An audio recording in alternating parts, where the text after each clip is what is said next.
I am here today with Kelly Kapic, and I am so delighted. Thank you so much for joining us. I'm really happy to be with you, AJ.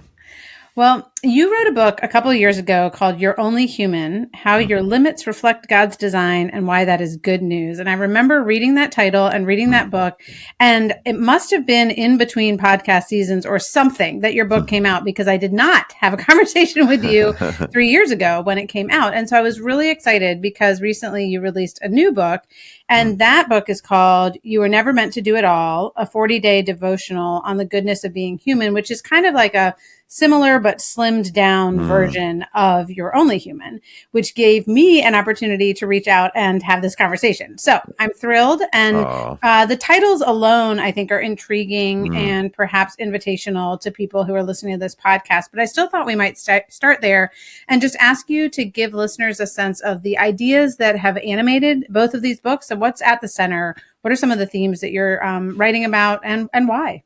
yeah, great questions, and thanks. Yeah, I'm glad we had a reason to chat. My in some ways, what's driving the whole thing is, we often write through our own biography and struggles. At least I do. I think that's, as I wrestle through things, if it's helpful to me, maybe it can be helpful to others. And to make a long story short, like the idea of you're only human, that could sound negative, like, hey, you're only human, or it can also be like, hey, you're only human, right? And I think there's probably appropriate sides to both of those things, right? There is that sometimes it's a rebuke and sometimes it's a liberation. But as a theologian who happens to come from the Reformed tradition, one of the things, and I grew up Roman Catholic and did a PhD in the Puritan, so I kind of swim in guilt and shame. I know how to do that, right? Yeah. And one of the things that I started to realize after a couple decades is I really think we've often confused what I would call finitude, and I can explain that what that means, with sin. Mm-hmm. So we feel guilty all the time for simply being human. Finitude's a fancy word for limits. That's Mm-hmm. why we use that language. Limited in space, time, knowledge, and power. Like you can only be one place at a time, know one thing at a time, or Yeah. only know so much. But I found myself in my own way just feeling bad for not being able to do everything, keep up in my field, keep up with all the literature, etc. Mm-hmm. And at some point you realize, wait, does God want me perpetually feeling guilty?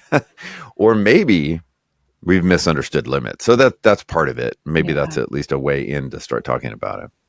One of the things, so as I think we have a daughter with Down syndrome, and Mm, I was in seminary when she was born, which is now mm, almost 20 years ago. And I remember really struggling actually with the idea of kind of the fallenness of creation. mm, So not only the fact that we are sinful humans, but actually the idea that all of creation is broken in some way mm, because of that sin. And a friend of mine said to me, my friend Patricia, it was like this huge aha moment. She said, mm, limitations and brokenness are not the same thing. mm, And that was this revelatory moment for mhm. me because I had really always seen them as the same thing. Yeah. And I realized that if I were to try to live, I was trying to live a life Mm, without the creaturely limits that had been given to me. And yeah. that is what I was seeing as problematic about our daughter's Mm, life, was the mm, limits, yeah. not the brokenness. She was Yeah. healthy. She was at Yeah. home. We were delighted in Yeah. her. And Yeah. yet I was seeing her limits as brokenness, and kind of the limits Mm, that would come in the future. So that for me was kind of that turning point. It mm, wasn't so much about guilt as it was about that concept of brokenness, which I yeah. think is similar. So I'm just curious to hear whether you think, yeah, what do we gain when we distinguish these things, whether it's Yeah. distinguishing sin from finitude or brokenness from limits? Like, yeah, what do we gain and how do we discern between those? Yeah, it's very meaningful. Thanks for sharing more of your story, and I'm sure your listeners know more about it. But you may not know, but my journey is similar Mm, in a different kind of way. So, my wife, I'll give you a very very short version. But my wife and I got married in 1993. We were married almost 9 years before we had children, and then we had kids. And in 2008, she had breast cancer, mm, form of cancer that normally much older people, like women in their 70s and 80s, get. Long story short, a year later, she's declared cancer free. We thank God. It was traumatic, but we're through it. And then in 2010, summer of 2010, mm, she developed form of chronic pain. It was two different things, a thing called man on fire disease and another thing. And basically since that summer to this day, there's never been a day that she hasn't dealt with pretty serious pain and fatigue.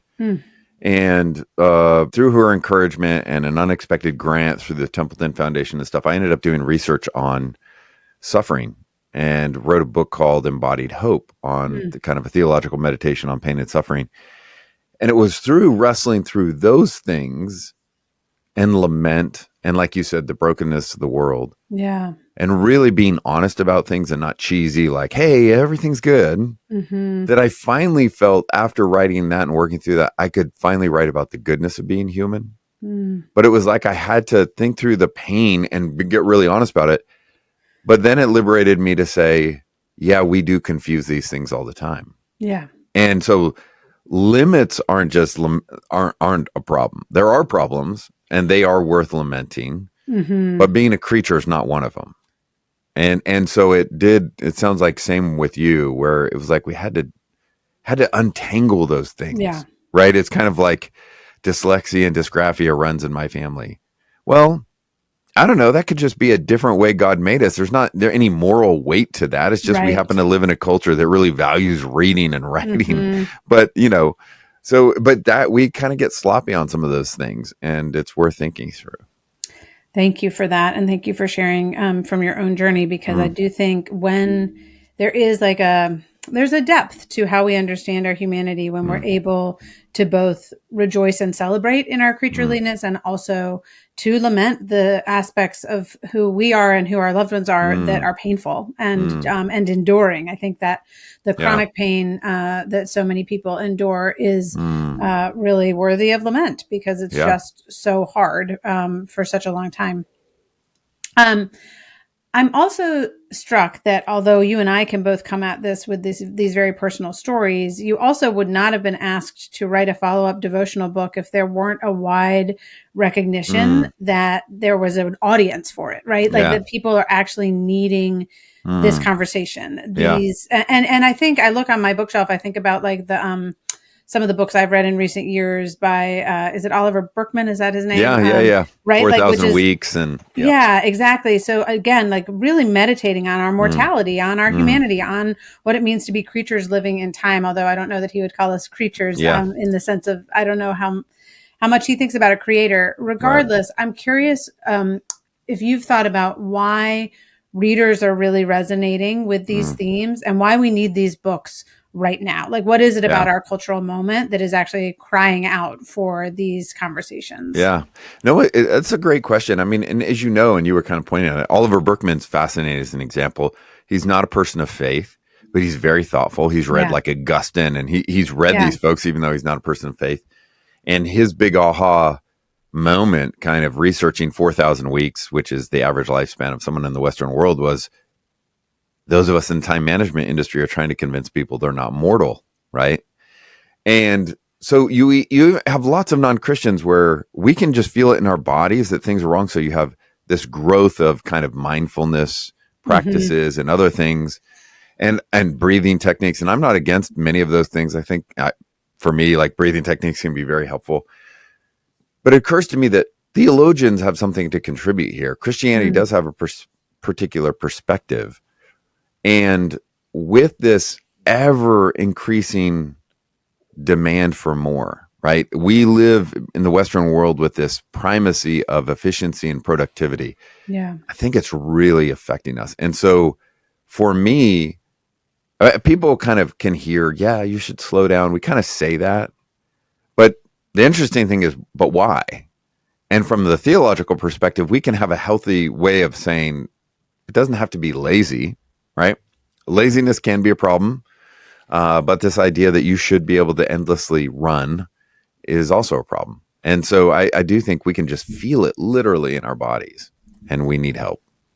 Yeah, I think about, again, back to those early days of thinking about Penny's diagnosis and recognizing that my vision of an ideal human, if I really kind of teased it out in my mind, was an isolated individual who could do all things for herself. And Yeah. I compared that to my understanding of a biblical human, Yeah. whether that's, Adam and Eve in the garden before the fall or Yep. Jesus in his humanity. And it was like, okay, dependent upon others, Yeah. in relationships of love, needy, Yeah. vulnerable, like Yeah. so antithetical to the vision I had portrayed for myself without Yeah. knowing it, actually, Yeah. because I just kind of taken that in. And I do wonder how much, yes, getting the freedom actually that comes, your idea, like that comment you made about you're only human, like that Yeah. actually should be a freeing Yeah. invitation to live out our humanity rather than this kind of depressing, you can't do it all, because to the name of your other book, we're never meant to do it all. Yeah. So I thought maybe we could talk a little bit about the various ways we've distorted our understanding of what it means to be human and how that plays itself out. And then I guess on the flip side of that, what a fuller or more human way to understand ourselves is. I'll read one quotation, which again resonated with me because of my experience with intellectual disability. This is two different quotations. So one early on in the book, maybe we've inappropriately valued our brains in a way that distorts our view of being human. That's one thing you write. And then later on you write, if rationality is the measure of our humanity, the higher your IQ, the more human you would be. However, if we treat the faculties not in terms of measurements that can be ranked, but in terms of love and communion, then the criteria are all changed. What makes us human is our distinctive ability to love and commune with God, other humans, and the earth.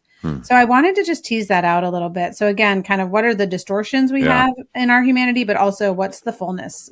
What are we living for? Yeah, that's so good. And it makes perfect sense to me that stood out to you. Because again, you and I have wrestling through some of the similar things, which is what took me there. So a very brief version of kind of the history of theology on this, the debate of what does it mean to be human? And there were different times where the idea was, if you want to know what it means to be human, compare humans to animals, try and figure out what the difference is. And that must be what it means to be in the image of God, right? Yeah. And so sometimes you really had this elevation of reason or rationality. It's reason that made us most like God. And that's where you kind of get, it kind of lingers with us where it's like, even though no one ever puts it this way, that contributes to this idea. Yeah, the higher IQ you have, the more human you are, something crazy like that. And so at different times, there have been different, what you would call human faculties that are exalted. Maybe it's the will, maybe it's the mind or reason, that kind of thing. So you had that. You have others who have said, no, it's not a human faculty of mind, will, affections. Instead, it's humans functioning in a certain way. And that's what makes them like God. And then another would say, no, it's really the idea, it's kind of based on a Trinitarian idea. What makes us human is that we are relational creatures. Without fully unpacking all of that, I think there's some truth in all of those. But part of what happens is what's really there. And so the shortest version I would say is wrestling through for a long time. I think love is key, right? So the key is, first of all, Jesus, we're made in God's image. Jesus actually is the image of God. Right. And it's not about your IQ level, but there is something about love. And you've experienced this where it's like, sometimes you want to know what it means to be human. Go hang out with someone like, who's dealing with these things. And, and I tell one of these stories, Charles Colson's grandson was like this. Yeah. And all of a sudden, by going slow and being with his grandson who had Downs, all of a sudden he sees things he'd never see and starts to experience life differently. Yep. And all of a sudden using love as a criteria, I think can change things. I found that very helpful, actually. Yeah, that has been transformative for me, for sure. Just and again, what makes us human is our distinctive ability to love and commune with God, other humans on the earth. And I do think that can really reshape our understanding of our humanity, as well as to really honor the humanity of a really diverse range of humans, and to actually see the incredible idea of the image of God being reflected and refracted in all of us. And the way that love might look like, in our, atypical experiences, right? Or whatever, personalities, we actually have to start slowing down and seeing, oh, that is interesting. That is an aspect of love or an expression of it that I'm not as used to but maybe it can change me as well.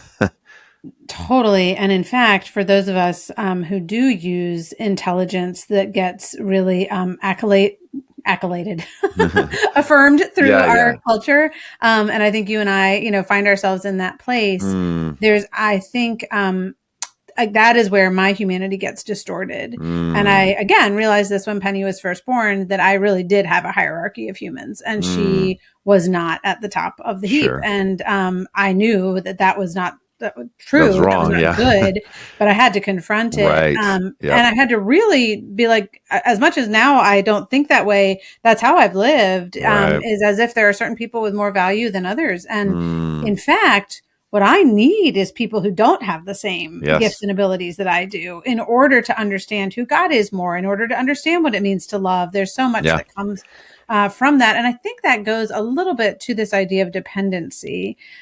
You also write that we must. Before you go Oh, on, yeah, can I go just ahead. say that because I love what you're saying, and my guess is you totally agree with this. Part of it is it's been interesting, because you said like who's the audience, and like we're all feeling this, we're all feeling overwhelmed and everything.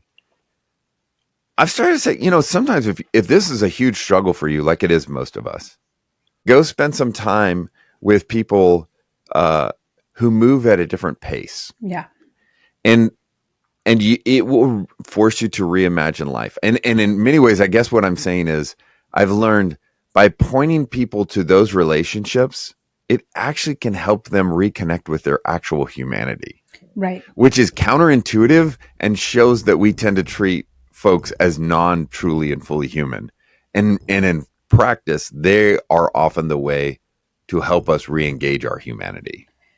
I do think that sense of, I remember being asked once, and I was speaking at a seminary. And again, even though these were Christians who were kind of earnestly wanting to You're right. do, and what we're talking about here, they also were like, I'm still on an achievement treadmill, Yeah. or I'm trying to like beat out the other kid in my class. Yeah. And Yeah. Yeah. they were asking like, how do we do this? And I said one thing was like go inside, as far as just like having a contemplative practice of Mm, receiving your own belovedness, that is mm. independent of the achievements, but also, yeah, spend time with people who are not on the achievement treadmill. Yes. It's And a good that way to might put it. mean very young people, like Yep. babies. Yeah. It might mean very old people who are in nursing homes, or just, not able to move quickly anymore. But it also often involves, whether intellectual or physical disability, because of people who've learned, yeah, I am equally human and I move more I slowly love through this that. world. And there's a real gift, That's brilliant. Yeah, that's to be great. had in Yeah. those encounters. You do find, and I like the examples you use. I mean, you do find couples who have a newborn, it rocks their world, Mm, especially in this achievement culture. And there's something so beautiful about it because yeah. it's so inefficient, Right. right? There's nothing more inefficient than love. But there's something powerful that can reorient. Anyways, I love what you said. That's great. Thank you. Okay, I'm gonna pull myself back from what I was about to say, because I do want Mm. to ask about dependence. Oh, right. This is Sorry. another quotation. You write, "We must rediscover that being Mm. dependent creatures is a constructive gift, not a deficiency." Mm. So I'd love to ask you just to speak about why dependence is a gift, and also how we rediscover that about ourselves. Yeah. Yeah, it is interesting. You kind of hinted at this earlier. I do think for me, it was studying humility that helped me understand this when I started to think, should we be humble? Hmm. And in Christian circles, we often assume our gut response is we should be humble because we're sinners. Hmm. And I'm not denying that we're sinners, but when you build the foundation of humility, or when you build humility on the foundation of sin, it actually distorts everything. And as you hinted at, actually, the question is, before Adam and Eve sinned, should they have been humble? And the answer is yes. Right. So that means you want to build the idea of being humble on the goodness of creation. Yeah. And that then takes you to the idea that before there's any sin or brokenness in the world, we were made in goodness to be dependent on God, dependent on neighbor, Yeah. and dependent on the rest of creation. And in our culture, the word dependence is like, if I was like, hey, someone said, hey, you were talking to, Amy Julia recently. How was that? And I'm like, she's great, but she seems really dependent on a lot of people. Yeah. It's never a compliment in our Yeah. culture. But biblically, that's essential. So as someone who I make my living working as a college professor, right? And there's some truth to this where we want students to become independent, but there's also some really destructive sides to that. Yep.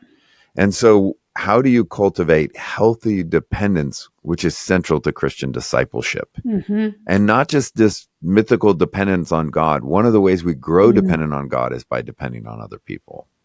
And depending on, when we're at the grocery store, that is dependence on all kinds of people we don't even see doing the work, and fostering that sense of gratitude to God and for those people that we don't even see. That really changes us. Yeah, so it sounds like some of that is literally just acknowledging the dependence that is just woven into, especially actually modern life. I mean, kind of ironically, we think of ourselves as more independent when in fact, I mean, there's like nothing in this room that I have created, it's like all been It always makes done. me laugh. We're like, I'm a self-made man. I'm like, no, you've got a belly button, baby. Like, it didn't happen. You did not make yourself. Oh my gosh, it's so true.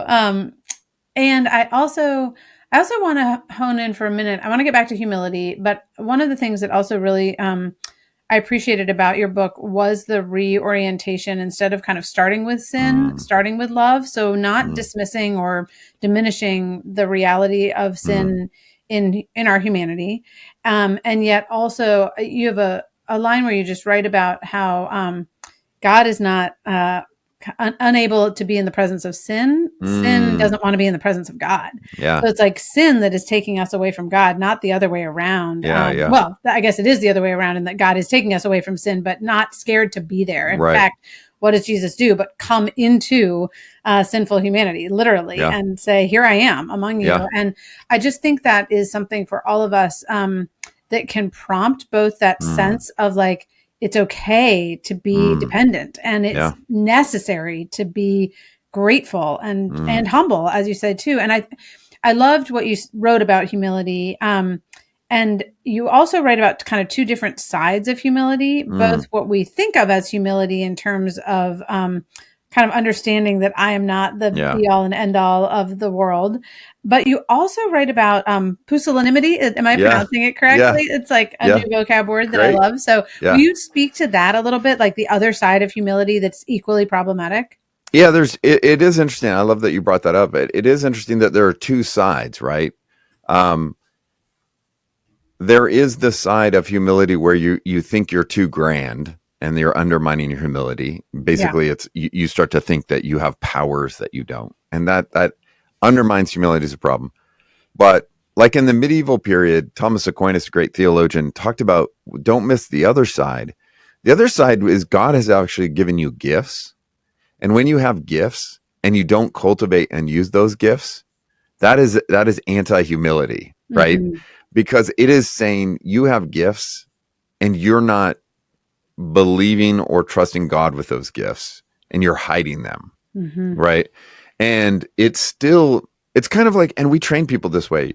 I remember years ago, I had one of my colleagues, there was a performance, it was like this dance performance, and the students did it. And afterwards, one of the faculty was talking to one of the students and said, "Man, that was amazing what you did." And she responded exactly how everyone has trained her to respond. She's like, "Oh, wasn't that good? Da, da, da." And I always think about that as like, no. If I ask, do you think your gifts are a gift from God? We all say yes. But then when we start to respond, oh, it wasn't good, or oh, it wasn't, it actually betrays we don't think they're gifts from God. They're us. And so we need to downplay them. Yeah. Right. So whether or not, I'm not saying you always, because sometimes it would be weird and inappropriate to say, thank God, or it's God. But I think in our hearts, we want to say, that is a gift from God. And I am called to cultivate and delight in that gift that God has given. And if I'm embarrassed to use those gifts, that's a selfishness. The gift was not for you. It's for the common good. It's for the community. So we are impoverished when we don't allow people to use their gifts, or we don't use them ourselves, which is very different than often how we think of humility as like beat up yourself, think lowly of yourself. Yeah. There's a different side to it. Well, and I also wonder about that attitude towards others. Again, I think we live in a culture that values some gifts and not others, but to have the assumption that every human I encounter has gifts to offer even if they are not, even if they are, the gift of Yep. slowing down, right? The Yeah. gift of being present, Yeah. the gift of being unproductive, Yeah. Yeah. Yeah. which honestly is a gift, but Yeah. not one that we tend to actually value. And I think having that kind of proper humility will free us up to actually see that in each other, Hmm. rather than, and to look for the ways that we need that from each other too. Yeah. And I really like how you're saying that. And part of what's difficult. So nowadays, I think we thankfully have finally gotten to the point where we're like, we need people who are different than us to help us see our blind spots, right? That kind of thing, and our Yes. biases and prejudices. That's all true, 100%. But it's the same principle that not only do we need people to help us see our blind spots, we need people to help us see our strengths.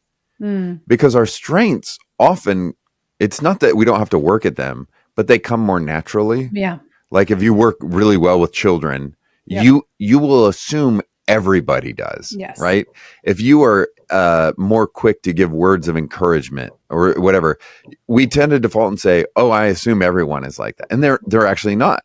You Yep. have the gift of encouragement, and so sometimes it takes someone else around you to thank you or to draw attention to it. You go, "Oh, like I didn't know that." Yeah. So I part of what I would encourage people, listeners, to do is not just kind of do self-examination, because we're only so good at that. Sometimes we're not very good, but start to cultivate looking for gifts you see in other people and Mm. actually speak into them. Yeah. And then they'll do it for you. And it's really, really helpful. And I think that looks and sounds like the kingdom of God to me. I love that. And it goes back to your insistence, which I agree with, Mm, on love as foundational to the mm, universe, to who got the character of God, but also to, therefore, the character of our full humanity. mm, And one place you write, love, not escaping or overcoming one's creaturely limits, is the goal of life. mm, And I wanted to kind of focus in there as I think about the idea of the good life, which we try to mm. examine and sometimes confront Yeah. here on this podcast, because I'm wondering about the ways in which overcoming or attempting to escape or overcome creaturely limits actually undermines our pursuit of a good life, Yeah. or the actual goal of life. But just would love to hear what you had to say about that. So it's such a good question. Some years ago, I don't know, 8 years ago, something like that. There's an economist. Many of your listeners probably know him, Brian Fickert, who wrote "When Helping Hurts," Yeah. and we wrote a book called "Becoming Whole." But the subtitle, which, given the political environment, didn't do us any favors, but the subtitle, which relates to your question, Yeah. was "Why the Opposite of Poverty Isn't the American Dream." Hmm. And what basically the Yeah. idea was, even though it's not popular, is the church often, without even realizing it, is would try and help people like in other parts of the world or even in poverty situations in America. And what became the goal without even realizing it was, we're trying to move you from this situation of homelessness to this vision of the American dream. Right. And strangely, you can move from one kind of poverty to a different kind of poverty. Hmm. Right. And so you have people with means, and I'm not belittling, I'm not trying to in any way downplay the seriousness of poverty Right. issues, but you have to realize, what is the goal, what is the common, what is the good life that we're aiming for? Because otherwise you move them from one problematic life to another Yeah. problematic life.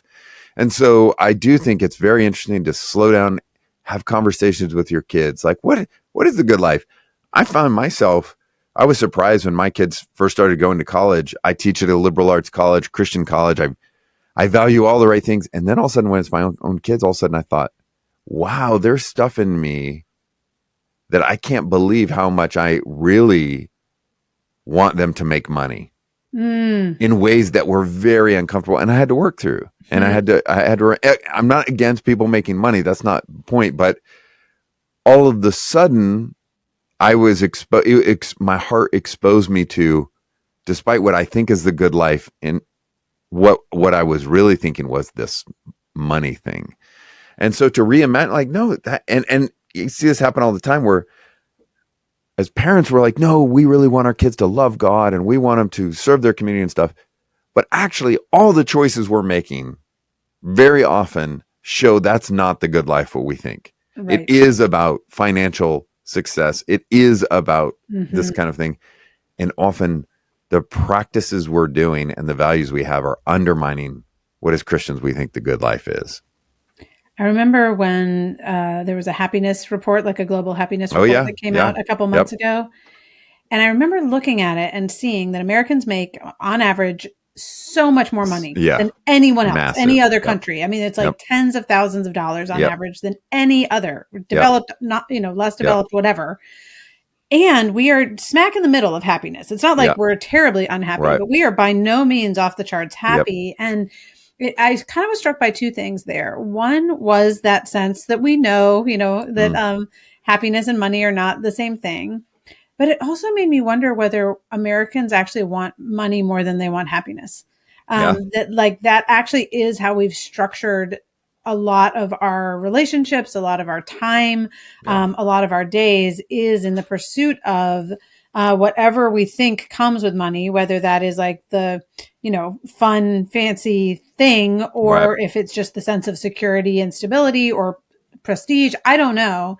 But at the same time, these nations that really prioritize relationships and do not make as much money by far Yeah. I mean truly are happier. And I Yeah. think that many of us as Americans, and again even within the church, still are dismissive of that Oh yeah. rather than like wholeheartedly pursuing it and saying like, no, really, these Yeah. relationships matter more than being able to upgrade my, the size of Yeah. my house or my car Right. or whatever it happens to be. And we never put it that way, or at least most of the time, because Yeah. we can, once you say it that way, you're like, oh my gosh, that's terrible. But it's the decisions we're making, the way we're organizing. And even it gets back to some of the things you were talking about earlier. It's actually, we value people like, how much money do you make? What's your position? And that is how we treat people. And when we lived in Britain, there was this great expression, a way of talking about friends. And someone would say, if they liked you, they would say, I have time for that person. Hmm. So it's very interesting. The way you Yeah. describe friendship is actually you make time, you have time. That's how we say, I have time for that person. But what's telling is in our culture, often the people we have time for are the people who have means, and we somehow think in one way or another subconsciously that they're going to help us, that they're Right. more significant. And we know it just undermines us. I mean, the loneliness, the UK now, in England, there is literally in the government, they hired a loneliness czar, right? And whose actually job is, it's such an epidemic. So absolutely, I do think it's worth us, whether we're single or married or have kids, have this conversation with one another. Just be really honest, like, hey, what is the good life? Mm-hmm. And get out a piece of paper and start just mapping it out, drawing, letting yourself imagine, laugh about it, and then just go, wait, is that actually how I'm structuring my life? And what might that call me to do differently? I've run a workshop a couple times in some churches called Reimagining the Good Life. And what we've done is kind of collectively just given the American version of the good life. And that it's so interesting because it includes, like, people will say country club memberships, and they'll also say philanthropic endeavors, but it is kind of this performative good life. Right.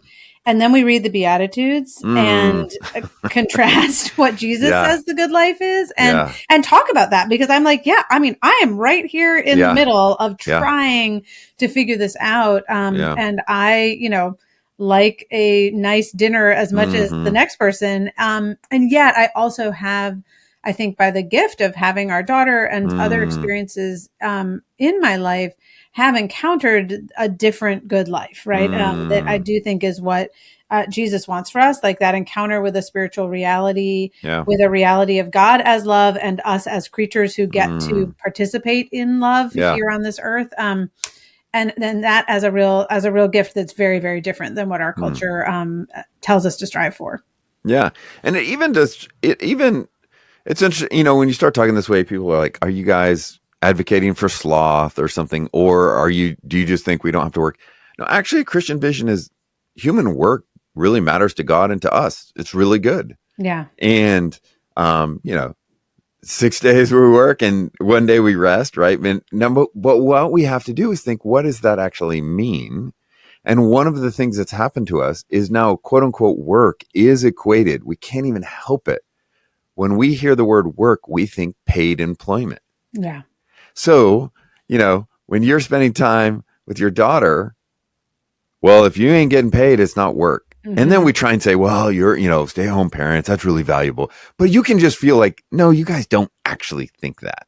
Mm-hmm. And it is because we don't even understand work. It's not that we don't understand just leisure or rest. We don't understand work, Mm. which then destroys the whole kind of thing, right? So until we can stop thinking about good work as merely equated with income, Mm. that also screws us up. So in order to get to rest, we also must think about work. Yeah. And I think all of that under some of these headings Mm. of creatureliness, limitations, and love, I Yeah. mean, in Yeah. different ways. I would love Mm. to kind of end actually with thinking a little bit about limits and love. I've kind of two more questions for you on this. The first is just in what ways, when we begin to accept our limits, how do you see that as being related to living lives of love?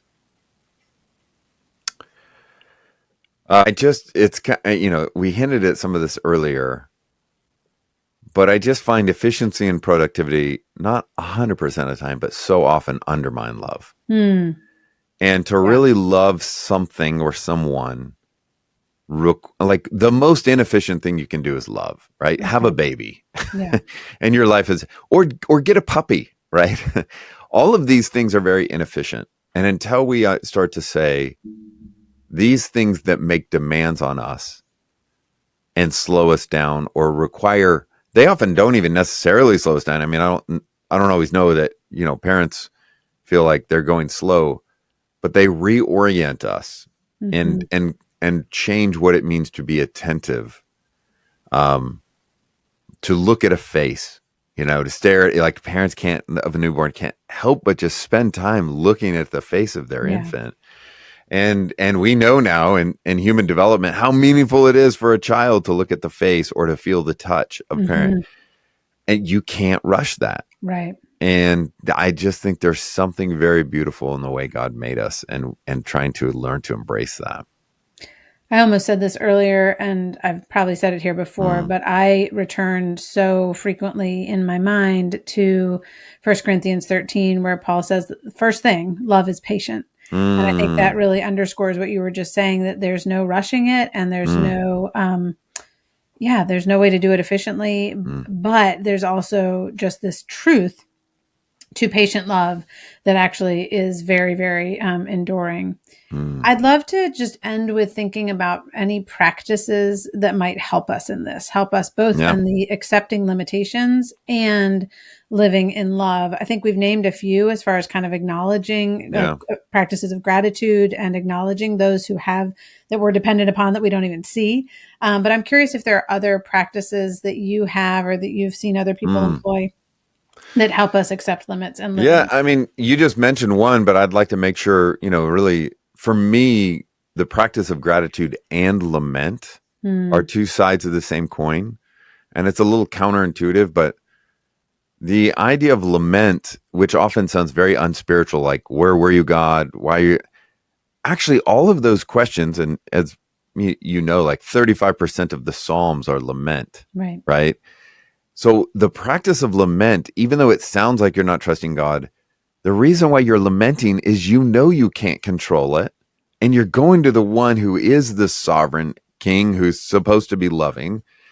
And by your complaints, not about him, but to him, even if they're about him, but not, it's very different if you're talking to him about it rather than about him to other people. Hmm. Hmm. So when you lament to him, it allows you to get more in touch. It reaffirms your weaknesses, your humanity, and that's okay. And it takes you to the God who is God and who Mm. can absorb that. And that's very powerful. And the flip side of that is gratitude. Gratitude is recognizing all good and perfect gifts come from above. It's fascinating that now there's all this research on gratitude studies that you keep a gratitude journal for a month, every day, 5 things you write down that you're grateful for. It can actually change your body physically. It's just Yeah, it's fascinating stuff. amazing. So those are big. And then the other, this very practical, for me, it was really interesting to get into this research where I started to think of sleep as a spiritual discipline Mm-hmm. and the theology of sleep. Mm. I'm sure many of your listeners like me, it's gotten better, but there was a long, long time where every morning or every in middle of the night, I'd wake up at 3 in the morning, 2 in the Yeah. morning, and my mind is just filled with all the anxieties and all of that kind of Mm-hmm. thing. And just, so thinking through what that looks like, and there's more in the book on that. But what I would say is, it's fascinating to go, oh no, sleep is a spiritual discipline. The idea is we can sleep because God never does. Yeah. And so if you're on the front lines of a military event, like you can't sleep unless you have someone watching your back. Yeah. And Christians every night say, God, I've done what I can do. I entrust you. And to see that as an act of faith. And then I do think once a week, when we gather for worship, a day of rest Yeah. is radical, not in any legalistic way, but a beautiful way that God can really minister to us in body and soul. Mm. Thank you so much for that. And Mm, as you kind of hinted at, the end of You're Only Human does have some real yeah. practical practices Mm, that we can employ. And in all of it, I do think this kind of shorthand of accepting limits and living in love is mm, really animating for me in mm, terms of, yeah, that's what I want my life to be. And yeah. how wonderful that living in love actually does not involve striving to overcome my limits, but Yeah. Yeah. actually allowing me to believe that I am not God, but God Mm, has given me my life as a way to participate in the goodness of all this creation. amen. And it's interesting. There's the pop psychology that says be kind to yourself, which can be problematic. But this is the theological justification for it. We can be Yeah, kind to ourselves because God is kind to us. yeah, And God never expected you and I to do it all. So we've got to start being kind to ourselves and stop beating ourselves up when we think we're supposed to. He's like, no. So it's not just pop psychology. There's a theology here. God yeah. is compassionate. He's singing his benediction over us. Mm. And as we lean into that, I do think we can be kind to ourselves as well. Well, we're going to say amen to that. And thank you so much for being here today. It was You really got it. awesome. Thanks for having me.